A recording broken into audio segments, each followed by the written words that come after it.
So as amazing as this project is, and as fun as it was to build, it did have quite a few struggles that we had to get through to make this happen. This project started out as a small bare liner pond with a semi-formal stack slate waterfall. We ripped that out to build what you see now. However, all the area the pond sat in, which was over by the urn, that was the only area that was level up here. Everything else was a steep drop off, and we had to work our way backwards. We had to tear that pond out, start filling it in, and start filling this area in. And as we excavated, all the soil from digging out the new pond had to get dumped back here to bring this grade up. But in order to bring this grade up and support it, we had to build a massive boulder retaining wall. And once that was done, we had to bring in more soil to build this waterfall berm. And we had to put more big boulders on the backside of that to hold that dirt in place. So this was a very challenging project, but I think it's absolutely incredible.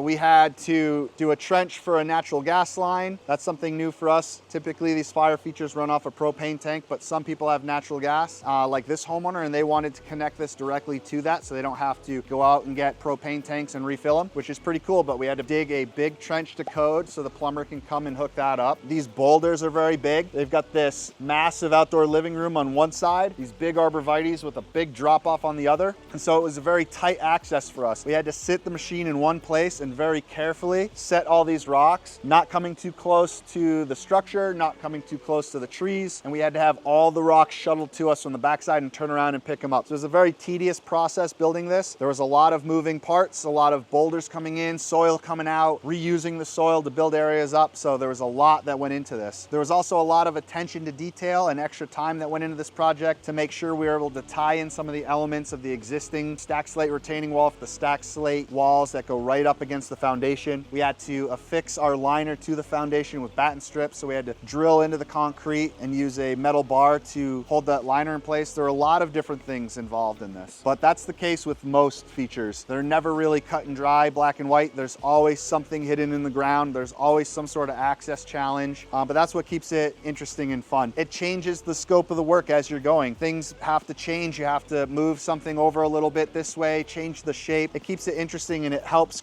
the creativity process. So as you're going along, a rock you might have picked out for one purpose doesn't work in that way, and now you've got to use it somewhere else, and it actually turns out even cooler. Like this rock right here, it's an absolutely gorgeous, massive frame rock.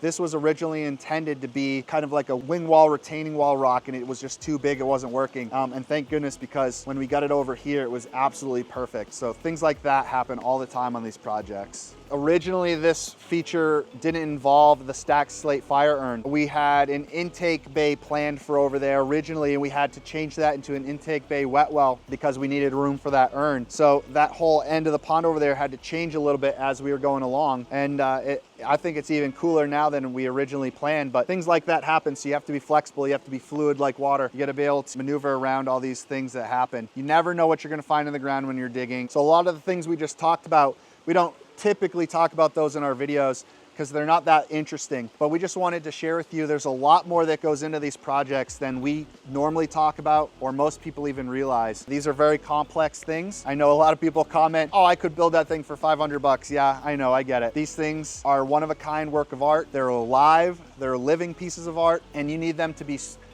absolutely beautiful, very natural, but you need them to be sound and solid. These rocks can't shift over time. When the grandkids are jumping around the stones, they can't be moving. So there's a lot that goes into this to make it look this awesome and be complete, but be functional and stable. We just wanted to talk about a couple of those things because there are people who are interested. Let me know what you think in the comments down below. Like, share, subscribe, and until next time, guys, I'm out of here because we got more awesome waterfalls to build.